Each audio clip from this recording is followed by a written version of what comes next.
Om Shanti. Good morning प्यारे मीठे भाइयों बहनों, पेरेंट्स, स्टूडेंट्स। इस वीडियो में बहुत बहुत आपका स्वागत है। ये वीडियो बनाने का लक्ष्य क्या है? सिर्फ देखना है कि हम लोग पॉजिटिव थिंकिंग क्लास करते हैं तो उस ज्ञान में जो हम लोग चल रहे हैं, तो क्या जो भगवान हम लोग से जो बात बोलते हैं, श्रीमत देते हैं, क्या हम लोग उस पर चलते हैं?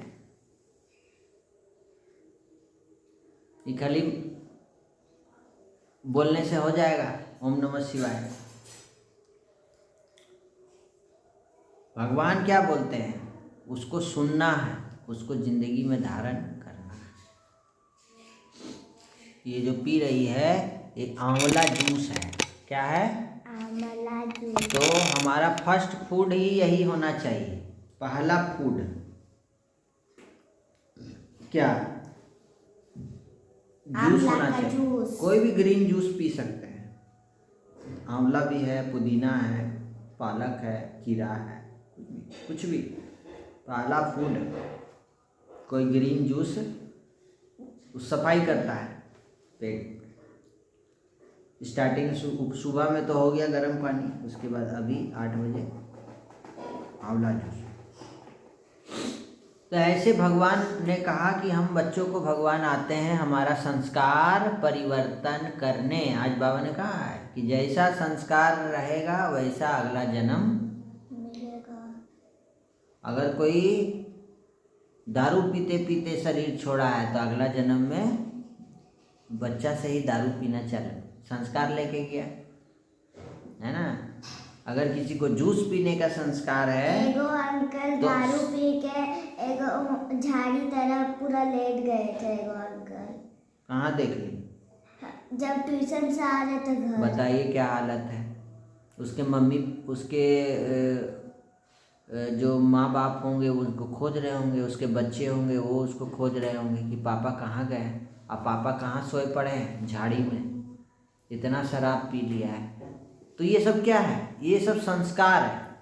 उसी अनुसार इंसान कर्म कर रहे हैं।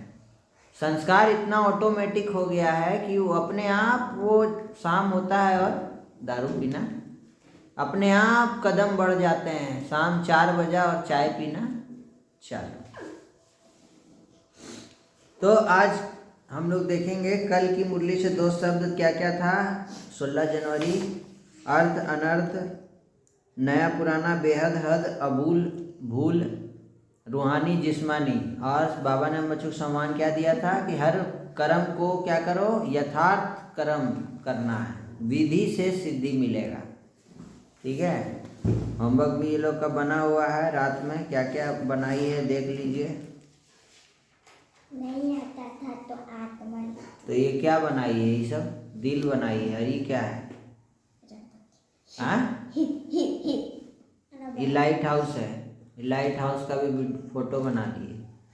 और ये का बनाई है ये भी देख लीजिए। ये पूरा ड्राइंग बनाई है, पूरा मैथ का ज्योमेट्री बॉक्स बना दी है, पेंसिल बना दी है, डायरी बना दी है बाबा का। प्यास पेड़ फूल कांटा, 2 शब्द 2 ही को लिखिए। तो कल बाबा ने हम बच्चों को कहा है कि हर कर्म को विधि से करो। तो विधि मतलब क्या? मान लो कुछ खाना खा लिए, सब कुछ कर लिए, अब फिर है ना, सुबह सुबह भोजन करना है, रात सूर्यास्त से पहले कर लेना है भोजन, रात्रि का विधि है। लेकिन कर कितने बजे रहे लोग? 10 बजे 11 बजे खा रहे हैं। तो उससे क्या होगा? सिद्धि नहीं मिलेगा। तो हमको सीखना है, हमारे संस्कार परिवर्तन करने हैं। चलिए आज की कहानी से हम लोग समझते हैं कि आज की सीख क्या है। एक बार संत नामदेव अपने शिष्यों को ज्ञान भक्ति का प्रवचन दे रहे थे। सभी श्रोताओं में बैठे एक शिष्य ने एक प्रश्न किया कि गुरुवर, हमें बताया जाता है कि ईश्वर हर स्थान पर विद्यमान है। यदि ऐसा है तो वो हमें कभी दिखाई क्यों नहीं देते हैं? हम कैसे मान लें कि वो सच है, सच में है? और यदि वो है तो हम उसे कैसे मान सकते हैं? तो नामदेव मुस्कुराए और अपने शिष्य को 1 लोटा पानी और थोड़ा सा नमक लाने का आदेश दिया। क्या दिया? 1 लोटा पानी और थोड़ा सा नमक। शिष्य तुरंत दोनों चीजें लेकर आ गया। वहां बैठे शिष्य सोच रहे थे कि भला इन चीजों का प्रश्न से क्या संबंध है। तभी संत नामदेव ने पुनः उस शिष्य से कहा, पुत्र तुम नमक को लोटे में डालकर मिला दो। ठीक। शिष्य ने ठीक वैसे ही किया। क्या किया? संत ने पूछा, आप बताइए क्या इस पानी में किसी को नमक दिखाई दे रहा है? तो सबने नहीं में सर हिलाया कि नहीं, नमक तो पानी में क्या हुआ, घुल गया। ठीक है, अब कोई जरा इसे चख कर देखे, क्या चखने पर नमक का स्वाद आ रहा है? तो संत ने पूछा, तो उसने कहा जी। एक शिष्य पानी चखते हुए बोला, जी गुरुदेव। अच्छा, जब जरा इस पानी को कुछ देर उबाल दो माने खौला दो। तो संत ने ऐसा निर्देश दिया। कुछ देर तक पानी उबलता रहा गैस में। जब सारा पानी भाप बनकर उड़ गया तो संत ने पुनः शिष्यों को लोटे में देखने को कहा और पूछा कि क्या अब आपको इसमें कुछ दिखाई दे रहा है? नमक। तो बोले, जी गुरुदेव, हमें नमक के कण दिखाई दे रहे हैं। तो एक शिष्य बोला उसमें। तो संत मुस्कुराए और समझाते हुए बोले कि जिस प्रकार तुम पानी में नमक का स्वाद तो अनुभव कर पाए पर उसे देख नहीं पाए, उसी प्रकार इस जग में तुम्हें ईश्वर हर जगह दिखाई नहीं देता है पर तुम्हें उसे अनुभव कर सकते हो।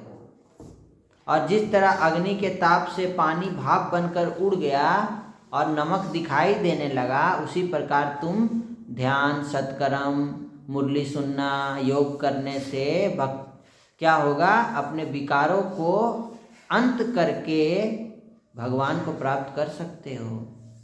समझा? जैसे पानी भाप बनकर उड़ गया, वैसे जब भगवान को याद करते हैं, मुरली सुनते हैं, आध्यात्मिक क्लास करते हैं, वैसे क्या होता है, हमारा जो 5 विकार है वो भी भाप बन के क्या होता है, उड़ जाता है। तो फिर नमक का कण दिखाई देने लगते हैं। उसी तरीके से हमारा जब विकार खत्म होता है तो हमारे अंदर भगवान के गुण दिखाई देने लगते हैं, भगवान का अनुभव होने लगता है। तो इस कहानी से क्या सीख मिला कि भगवान हमारे पास है, भगवान के गुण के, भगवान का श्रीमत हमारे साथ है। आपके अंदर अगर शांति का गुण है, इसका मतलब भगवान आपके साथ है। अगर आपके अंदर क्रोध का गुण है, अवगुण है, तो भगवान आपके साथ नहीं है, रावण है आपके साथ। बस तो इनको क्या करना है, अनुभव करना है। समझ में आया तुमको? तो ये चीज़ कहानी से हमको सीखना है। आप लोग क्या सीख मिला, स्टूडेंट्स, पेरेंट्स, सभी ये सीख आप अपने अपने बच्चों को ज़रूर दें और पेरेंट्स भी सुने और सबको साथ शेयर भी करें। अपने अपने बच्चों को सुबह सुबह उठकर शाकाश दें, आशीर्वाद दें। जो भोजन बनाते हैं, नाश्ता बनाते हैं, उस समय संकल्प करें कि मेरा बच्चा लाखों में, करोड़ों में एक है, वो परमात्मा का सब बच्चा है, वो बुद्धिमान आत्मा है, वो क्लास में फर्स्ट आ रहा है, वो बहुत तेज है, बुद्धिमान है, विद्वान है, उसके संस्कार बहुत अच्छे हैं, वो शांत स्वरूप आत्मा है, भगवान का बच्चा है ना। तो ऐसे ऐसे हम लोग को सम्मान देना है सुबह सुबह सकाश में। चलिए, आज बाबा ने हम बच्चों को क्या सीख दी है। आज 17 जनवरी, अब कल 18 जनवरी होगा, कल सेंटर जाना है। सबको अपने अपने ब्रह्मा कुमारी के नज़दीकी सेंटर पर ज़रूर जाइए और वहाँ के वाइब्रेशन को अनुभव कीजिए, शांति के वाइब्रेशन को। कल का समय बहुत ही महत्वपूर्ण है, कल बाबा का स्मृति दिवस है। तो आज बाबा ने क्या कहा, देखो आज ब्रह्मा बाबा का कौन सा गुण आ रहा है। मीठे बच्चे, जब यह भारत स्वर्ग था तब तुम घोर सोजरे में थे, अभी अंधियारा है, सोजरे में चलो।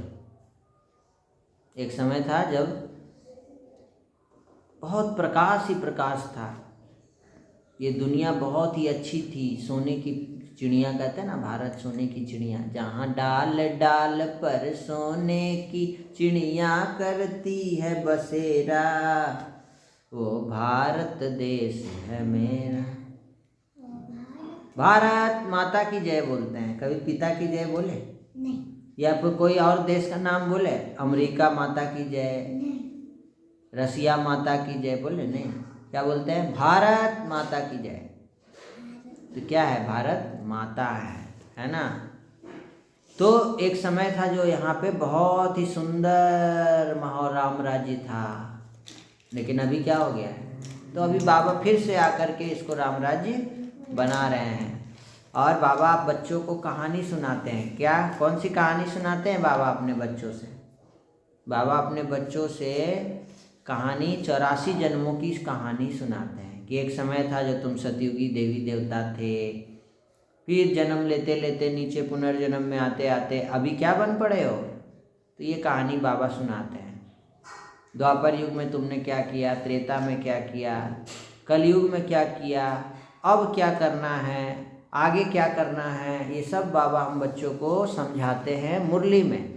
आपके जो भी प्रश्न होते हैं सारा जवाब मुरली में आ जाता है। इसीलिए आप अपने प्रश्नों को भगवान को रात को पोता मेल में पूछें, जवाब आपको मुरली में मिलेगा। गीत बजा आज अंधेरे में हैं हम इंसान, ज्ञान का दीपक जगा दे भगवान, है ना गीत। इंसान अंधेरे में क्यों है? क्यों कह रहे हैं? क्योंकि इंसान जो है कर्म तो कर रहा है लेकिन बंधन में रह करके कर्म कर रहा है। जो कर्म कर रहा है उसमें ही फंस जा रहा है। काम क्रोध लोभ मोह अहंकार ईर्ष्या द्वेष नफरत भ्रष्टाचार, खैनी आजकल मोबाइल निकल गया है, उसमें फंस गया है। आज बाबा ने हम बच्चों को कहा कि आत्मा से बुरे संस्कारों को निकालने के लिए क्या करो? देही अभिमानी रहने का अभ्यास करना है, सोल कॉन्शस। ये अंतिम 84वां जन्म है, वानप्रस्थ अवस्था, इसलिए पुण्य आत्मा बनने की मेहनत करनी है। ठीक है। और देह के सभी संबंधों को छोड़ एक बाप और राजाई को याद करो, बीज और झाड़ का ज्ञान सिमरन कर सदा हर्षित रहना। बीज रूप कौन है? बाबा है ना। एक कल्प वृक्ष रूपी सृष्टि वृक्ष है जिसका बीज कौन है? बाबा है। और वरदान बाबा दिए कि उपराम और एवर रेडी बनना है। क्या बनना है? उपराम और सदा बुद्धि द्वारा अशरीरीपन का अभ्यास करते रहना है, तभी सर्व कलाएं संपन्न बनेंगी। जैसे देखिए बाबा कह रहे कि जैसे सर्कस में क्या होता है कि कला दिखाने वाले कलाबाज का हर कर्म कला बन जाता है। सर्कस देखिए, कभी सर्कस गई थी ना देखने, तो वे कलाबाज शरीर के कोई भी अंग को जैसे चाहे वैसे मोड कर लेते हैं, ऐसे घुमा लेंगे, ऐसे घुमा लेंगे। तो वैसे बाबा बोल रहे हैं ना कि तुम बच्चे भी क्या करो, बुद्धि को जब चाहो, जितना समय चाहो, जहाँ स्थित करना चाहो वहाँ स्थित कर लो। ये सबसे बड़ी कला है, बुद्धि को जहाँ स्थित करना वहाँ कर लो। समझ में आया? तो ये सीधा खड़ा रहो, ठीक से मुरली सुनो। ज़्यादा खुश है क्या? क्या हो गया? क्या मिला है खाना आज? तो बाबा कहते हैं तुमको क्या बनना है? 16 कला संपन्न बनना है। सदा इसी तरीके से बच्चे के जैसा खुश रहना है। बच्चा में कोई छल कपट नहीं होता है। तो इसीलिए क्या करो? सरलता और सहनशीलता का गुण धारण करो, तो उससे क्या होगा? सच्चा बाबा के स्नेही और सहयोगी बन जाएंगे। और बाबा ने हम बच्चों को कहा कि कर्म करके हर संकल्प बोल कर्म संबंध संपर्क में मुक्ति, जीवन मुक्ति का स्टेज रहती है, जिसको न्यारा और प्यारा कमल फूल के समान बनना है। किसके समान? सदा फूल के समान। तो होमवर्क नोट करें, मैं उपराम और एवर रेडी बन बुद्धि द्वारा अशरीरीपन का अभ्यास करने वाली सर्व कलाओं में संपन्न आत्मा हूँ। और 2 शब्द है, अंधियारा और सोजरा, अंधकार और प्रकाश। जैसे अंधकार कलयुग रूपी अंधकार, रात को अंधेरा हो जाता है, सुबह प्रकाश हो जाता है, वैसे ही इस सृष्टि का भी अंधकार प्रकाश होता है। प्रकाश लाने वाले, जब प्रकाश कब होता है? जब ज्ञान सूर्य शिव बाबा का उदय होता है। समझ में आया? होमवर्क बना के रखेगी कल जैसे बनाई है। और कल तो सेंटर जाना है, 18 जनवरी है। बाबा के गुणों को चिंतन मनन करना, ये होमवर्क भी आपको मिला। कि आप सब गुणों का लिस्ट बनाएंगे, कौन कौन से गुण होते हैं, ठीक है। कम से कम 108, ये होमवर्क है तुम लोग को भी। अच्छा गुण का लिस्ट बनाना है, ठीक। आसमान जरूर लिखना है, ठीक है। चलिए फिर से मिलते हैं कल के वीडियो में। आज के लिए इतना ही। ओम शांति। सबका भला हो, सब शांत रहे, सुखी रहे, निरोगी रहे, स्वस्थ रहे, नशा मुक्त रहे। ओम शांति। बाय। यह है आंवला जूस। आंवला मैंने पी लिया। लो पी के देखो थोड़ा सा। पी ली? पहले नहीं पीती थी बच्चे लोग आंवला जूस, खट्टा होता है ना, लेकिन अब आदत जैसे जैसे होते जाएगा उसका बेनिफिट समझ में आता जाएगा तो ज़रूर पिएंगे। आंवला जूस पीने से क्या है ना, सब बीमारी ख़त्म, खुजली ख़त्म, शरीर का कोई भी हड्डी से रिलेटेड कोई भी प्रॉब्लम ख़त्म, आँख भी तेज़ हो जाएगा, बुद्धि तेज़ हो जाएगा, क्या क्या होगा, बहुत सारी चीज़ें होंगी। पी के तो देखें, चश्मा भी हट जाएगा। देखो हटेगा, देखना।